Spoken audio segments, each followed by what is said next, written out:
نحمده ونصلي على رسوله الكريم أما بعد أعوذ بالله من الشيطان الرجيم بسم الله الرحمن الرحيم إن الله لا يغير ما بقوم حتى يغيروا ما بأنفسهم وإذا أراد الله بقوم سوءا فلا مرد له وما له من دونه من وال صدق الله العظيم۔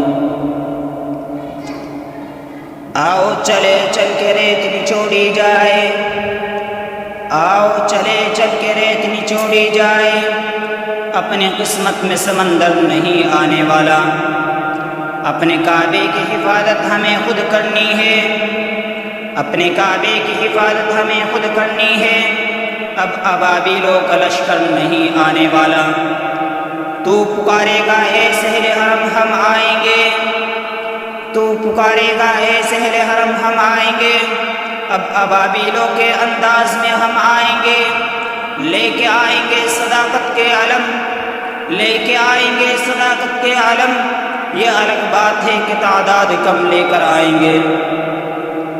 محترم سامعین، آج میں آپ حضرات کے سامنے ہندوستان کے مسلمانوں پر ہونے والی سیاسی ظلم و ستم اور دین اسلام کو جڑ سے ختم کرنے کی ناپاک سازش اور تدابیر کو بیان کرنا چاہتا ہوں، اس لیے امید ہے کہ آپ حضرات بغور سماعت فرمائیں۔ دوستو، آج مسلمان جس وادی سے گزر رہا ہے وہ ہر فرد بشر پر آیا ہے۔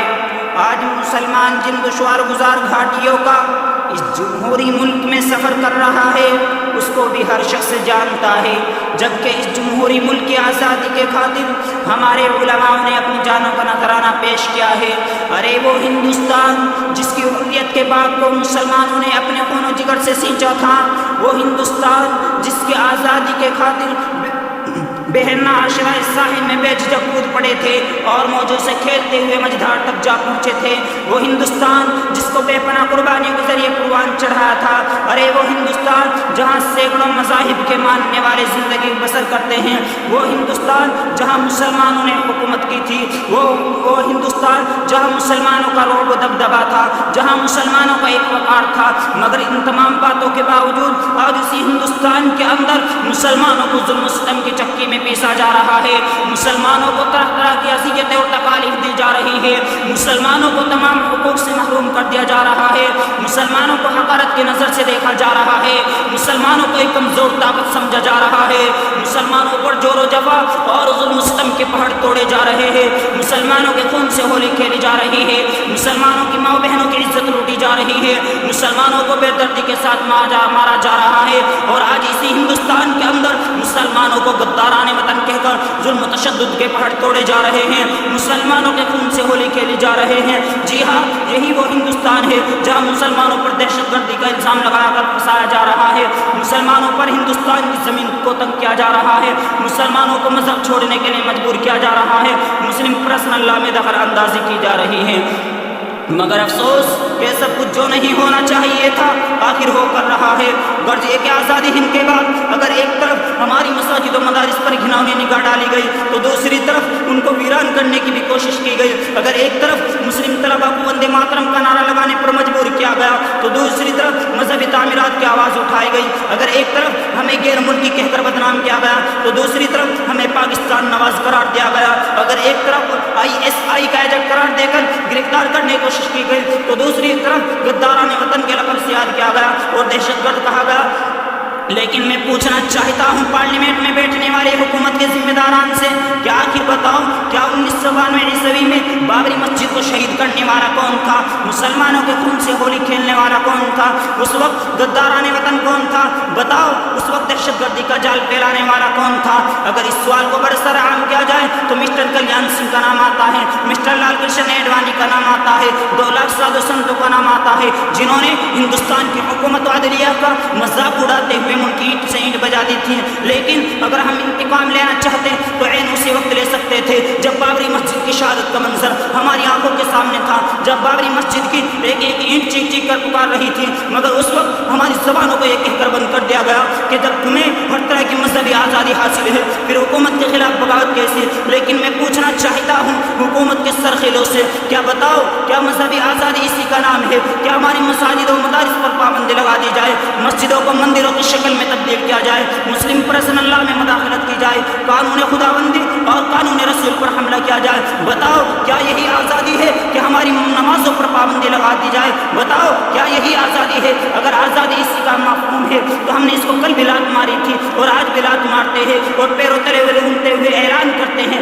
کہ ہم آزادی چاہتے ہیں، اسلام کے تحفظ و تقدس کی ہم آزادی چاہتے ہیں، اپنے مساجد و مدارس کی ہم آزادی چاہتے ہیں، ہندوستان کے آئین کی ہم آزادی چاہتے ہیں، اپنی شریعت پر عمل کرنے کی ہم آزادی چاہتے ہیں، اپنی خانقاہ اور مقابر کے آزادانہ استعمال کی۔ اس کے خلاف جو بھی قانون لگے گا ہم اس کو کسی بھی قیمت پر برداشت نہیں کریں گے۔ ہم ملک کے غدار نہیں لیکن اب ظلم کو برداشت نہیں کریں گے۔ اس لیے ہندوستان کے غیور مسلمانوں اب تم اپنا حق لینے کے لیے تیار ہو جاؤ، کیونکہ پھر ایک مرتبہ آپ کو ان کی قربانی پیش کرنی پڑے گی، پھر شاملی کے میدان میں آنا ہی پڑے گا، ہندوستان کو ایک کرنا ہی پڑے گا، جیلوں میں جانا ہی پڑے گا، تحریک چلانی پڑے گی، کانپور میسور کی دھرتی پر پرانی تاریخ دہرانی پڑے گی، بالا کوٹ کی پہاڑی پر آنا ہی پڑے گا، کیونکہ آج ہم پر مصائب کے پہاڑ توڑے جا رہے ہیں۔ ہم مظلوموں بے قصوروں کو فرقہ پرستوں نے ظلم و ستم کا نشانہ بنایا ہے، ہماری ماں بہنوں کی عزت لوٹی جا رہی ہے، مگر ان سب باتوں کے باوجود آج مسلمان غفلت کی چادر تان کر سو رہا ہے۔ ارے مسلمان تو کب تک سوتا رہے گا؟ تجھ کو بابری مسجد کی شہادت نے جگایا مگر تو سوتا رہا، تجھ کو بارہا جگایا مگر تو پھر بھی سوتا رہا، الغرض تجھ کو مودی حکومت نے جگایا مگر پھر تو اب بھی سوتا رہا۔ ارے میں کہاں تک بیان کر سکتا ہوں مسلمانوں کی مظلومیت کو، مسلمانوں کی تڑپتی ہوئی روحوں کو، بس اتنا کہنا چاہتا ہوں کہ جب سے اس چائے والے کے اچھے دن آئے تب سے اس ملک کے اندر 30 کروڑ سے زائد رہنے والے مسلمانوں کا جینا دشوار ہو گیا ہے۔ کبھی 3 طلاق کی باتیں کرتا ہے تو کبھی پردے پر پابندی کی باتیں کرتا ہے، کبھی تبلیغی جماعت کو نشانہ بناتا ہے تو کبھی جمعیت علماء ہند کو نشانہ بناتا ہے، تو کبھی دارالعلوم کی عمارت پر بہتان لگاتا ہے، تو کبھی مرکز نظام الدین دہلی پر الزام لگاتا ہے، تو کبھی جامعہ ملیہ اور علی گڑھ یونیورسٹی پر حملہ کراتا ہے، تو کبھی مسلمانوں پر دہشت گردی کا الزام لگا کر بسانا چاہتا ہے، تو کبھی ہندوستان کو ہندو راشٹر بنانے کی تدابیر نکالتا ہے، تو کبھی ہم کو دیش کے غدار کہہ کر بدنام کرنا جانتا ہے، تو کبھی NRC کے ذریعے مسلمانوں کی شہریت چھیننے کی باتیں کرتا ہے، تو کبھی CA لا کر جمہوری نظام کو، جمہوری آئین کو ختم کرنا چاہتا ہے، تو کبھی شاہین باغ کو نشانہ بناتا ہے۔ الغرض ہندوستان کا مسلمان ایک نفرت کی آگ میں جل رہا ہے اور حکومت تماشا دیکھ رہی ہے۔ ان سب باتوں کے باوجود پھر حکومت مسلمانوں کو غدارانہ وطن کہہ رہی ہے، لیکن میں کہنا چاہتا ہوں ان ظالم درندوں سے کہ ہم ہیں غدار تو پابند وفا تم بھی نہیں۔ کیا کہا کہ ہم ہیں غدار تو پابند وفا تم بھی نہیں، اپنی کثرت پہ نہ اسراؤ خدا تم بھی نہیں۔ میرے ہندوستان کے غیور مسلمانوں، اگر آپ سنجیدگی سے غور کریں تو آپ کو اچھی طرح معلوم ہو جائے گا کہ موجودہ صورتحال میں ہماری کوتاہی اور بدعمالیوں کو بہت بڑا دخل ہے، کیونکہ ناموافق حالات ہماری بدعمالیوں کا ثمرہ ہے۔ چنانچہ جب ہم مسلم معاشرے پر ایک نظر ڈالتے ہیں تو ہم کو یہ بات اچھی طرح معلوم ہوتی ہے کہ امت مسلمہ کا تعلق اللہ رب العزت سے کمزور ہو چکا ہے، مادیت کی پجاری بن چکی ہے، فراموش خواہش پرستی اور ذاتی مفاد کا ایک دل دادا ہے، بے حیائی اور بیکاری ہمارے اندر گھر بنا چکی ہے۔ آج ہماری مائیں اور بہنیں اور بیٹیاں باریک اور چست لباس پہن کر غیر مردوں کے ساتھ کندھے سے کندھا ملا کر بازاروں کے اندر چکر لگا رہی ہیں۔ آج ہمارے گھروں کے اندر پردے کا کوئی نظام نہیں ہے، اور ظلم تو یہ کیا کہ ہم نے سنت نبوی کو ترک کر دیا، نماز کو ترک کر دیا، قرآن کریم کو بالاعتاب رکھ دیا، اور جب اذان ہوتی ہے تو ہم اپنے کاموں کے اندر مشغولیت بڑھا لیتے ہیں۔ اگر کوئی نماز کے لیے کہتا ہے تو طرح طرح کے بہانے ملانے شروع کر دیتے ہیں، اور پھر ظلم یہ کیا کہ آج ہم نے مدارس مساجد والوں کو برا بھلا کہنا شروع کر دیا۔ پھر جب ایسا ہو رہا ہے تو کیوں نہ ہم کو ظلم و ستم کے چکے میں پیسا جائے، کیوں نہ ظلم و تشدد کے پہاڑ توڑے جائے، کیوں نہ ہم کو گولیوں کا نشانہ بنایا جائے۔ شمع رسالت کے پروانوں سنو، آج وہ مسلمان جس نے بڑے سے بڑے جاو حشم، غرور و تمکنت کے مالک اور ارباب اقتدار کے چھکے چھڑا دیے تھے، آج وہی مسلمان محکومی کی زندگی گزار رہا ہے، ظلمت و پستی کا شکار ہوتا ہے چلا جا رہا ہے، کیڑوں اور مکوڑوں کی طرح زندگی گزارنے پر مجبور ہو رہے ہیں۔ آج انہیں مسلمانوں کی بنیادی حقوق پر ڈاکہ ڈالا جا رہا ہے، آج انہیں مسلمانوں کی ماں اور بہنوں کی عصمت دری ہو رہی ہے، ان کے معصوم بچوں پر نیزے اور تلواروں کی بوچھار ہو رہی ہے، ان کے مدارس و مکاتب کو ناجائز پابندیوں میں جکڑا جا رہا ہے۔ حالانکہ یہی وہ ظالم درندے ہیں جو کل تک ہمارے محکوم بنے ہوئے تھے، جو کل تک ہمارے محتاج بنے ہوئے تھے، جو کل تک ہمارے ماتحتی میں زندگی گزارنے پر مجبور تھے، جو کل تک ہمارے قدم چومنے کے لیے تیار تھے، جو غداران وطن تہذیب و تمدن سے آ رہے ہمارے تابع فرمان تھے، آج وہی وحشی درندے ہمارے حقوق پر حملہ کر رہے ہیں، ہمارے مذہب کی بنیادوں کو مسمار کر رہے ہیں، ہماری مساجد و مدارس پر پابندی عائد کر رہے ہیں، ہماری عبادت گاہوں پر حملہ کر رہے ہیں۔ ملت اسلامیہ کے پاسبانوں، یاد رکھو کہ آج تو یہ صرف ہماری عبادت گاہوں پر حملہ کر رہے ہیں، کل ہماری عبادت پر حملہ کریں گے۔ آج تو یہ ہمارے مدارس پر حملہ کر رہے ہیں، کل یہ ہماری تعلیم پر حملہ کریں گے۔ آج تو یہ ہمارے اخلاق و کردار پر حملہ کر رہے ہیں، کل ہمارے وجود پر حملہ کریں گے اور ہمیں نیست و نابود کر دیا جائے گا۔ آخر کیا وجہ ہے کہ آج مسلمانوں کے عروج زوال سے، اقتدار محکومی سے اور عزت ذلت سے بدل چکی ہے؟ وجہ یہ ہے کہ آج ہم نے اللہ کے احکام کو توڑ دیا، نبی کے فرمان سے منہ موڑ لیا، صحابہ کے نقش قدم کو چھوڑ دیا، ورنہ مسلمانوں نے اس ملک کے اندر بڑی شان و شوکت کے ساتھ حکومت کی ہے۔ میرے ہندی بھائیوں، غور کرو کہ آج مسلمان تنزلی کی طرف کیوں جا رہا ہے، جبکہ مسلمان کبھی پوری دنیا عبادت و پاسبانی کر رہا تھا۔ وہ مسلمان جو کل تک سمندر اور ہواؤں کو اپنے تابع کیے ہوئے تھا، آج وہ ذلیل کیوں ہو رہا ہے؟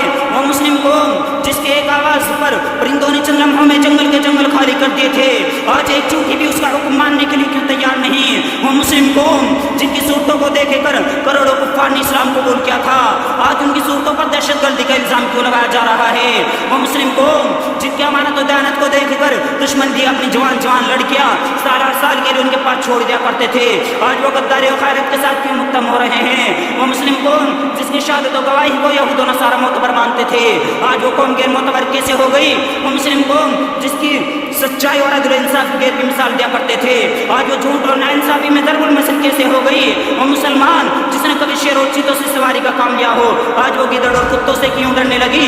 آخر مسلمانوں سوچو تو صحیح، اتنا بڑا انقلاب کیسے آ گیا؟ لیکن ان تمام باتوں کے باوجود مجھے افسوس ہے کہ مسلمانوں کی حالت راز پر، مجھے افسوس ہے مسلمانوں کی مظلومیت پر، مجھے افسوس ہے مسلمانوں کی تڑپتی ہوئی روحوں پر، مجھے افسوس ہے مسلمانوں کی بے کسی اور بے دردی پر، کیونکہ ایک وہ دن تھا کہ جب مسلمان پوری کائنات پر حکومت کر رہا تھا، ایک وہ دن تھا کہ جب مسلمان پوری شان و شوکت کے ساتھ زندگی گزار رہا تھا، ایک وہ دن تھا کہ مسلمان کا روح و دبدبا تھا، لیکن آج ان ظالم درندوں کو ایک ایسی ہمت ہو گئی کہ اسلام کی سب سے مقدس کتاب یعنی قرآن کریم پر ٹیکس لگایا جائے۔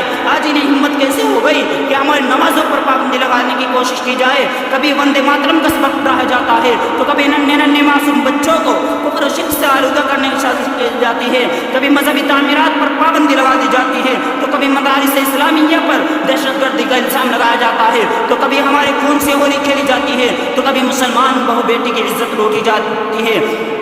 اور اس سے بھی آگے بڑھ کر چلیے کہ ہمارے معصوم بچوں کو خنجر سے ذبح کیا جاتا ہے، ان کے گھروں میں آگ لگائی جاتی ہے، مسلمانوں پر کالا قانون استعمال کیا جاتا ہے اور کبھی دہشت گرد کہا جاتا ہے۔ مسلمانوں ذرا سوچو تو صحیح کہ آخر اتنا بڑا انقلاب یہ کیسے آ گیا؟ کیا پاکستان یا بنگلہ دیش ہمارے مفاد کی باتیں کرتا ہے؟ کیا سعودیہ یا دیگر کسی ملک سے ہمیں کوئی امید ہے؟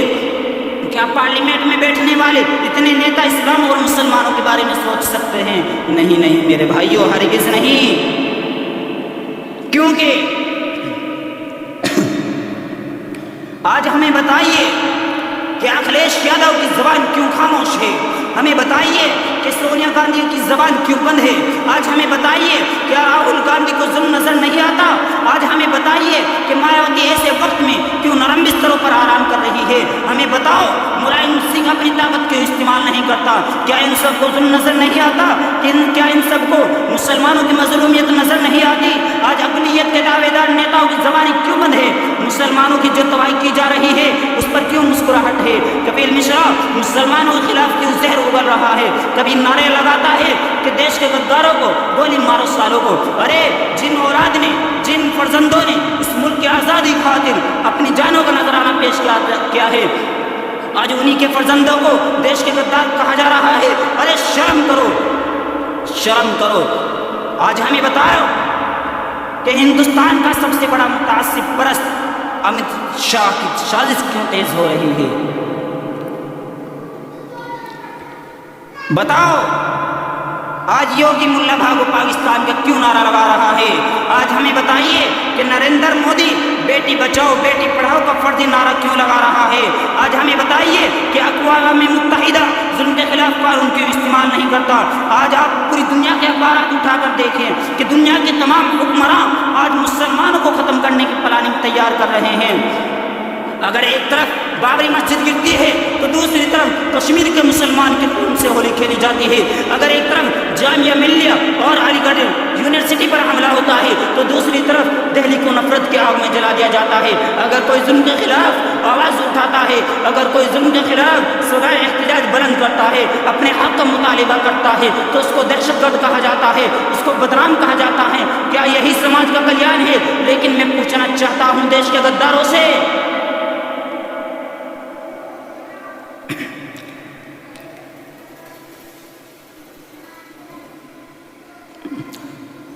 کوئی نہیں لیکن میں کہنا چاہتا ہوں دیش کے غداروں سے کہ ہم مظلوم سہی لیکن مجبور نہیں ہیں. ہم کیا کہ ہم مظلوم سہی لیکن مجبور نہیں ہیں. ہم اگر ضد پہ آ گئی تو کوہرام مچا دیں گے.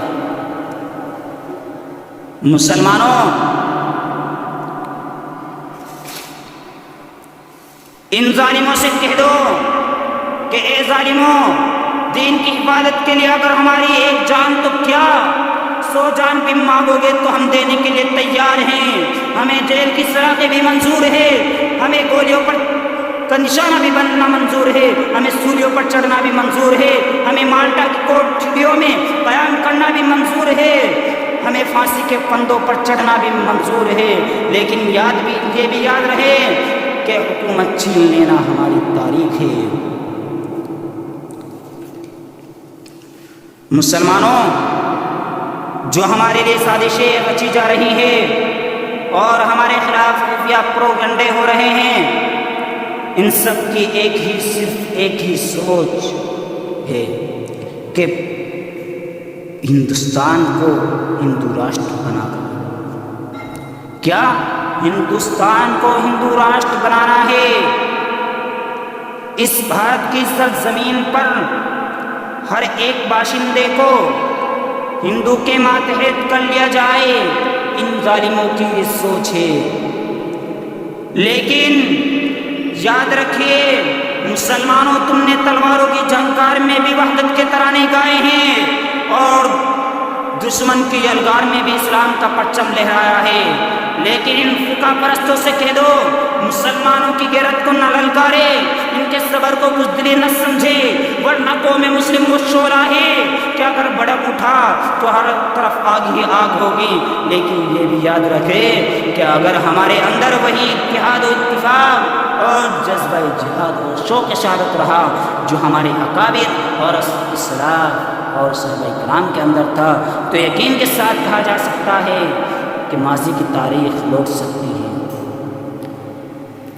دعا کیجئے کہ اللہ تبارک و تعالیٰ پوری امت مسلمہ کے اندر قوت اسلامی اور حرارت ایمانی پیدا فرمائے، مسلمانوں کی مظلومیت سے حفاظت فرمائے.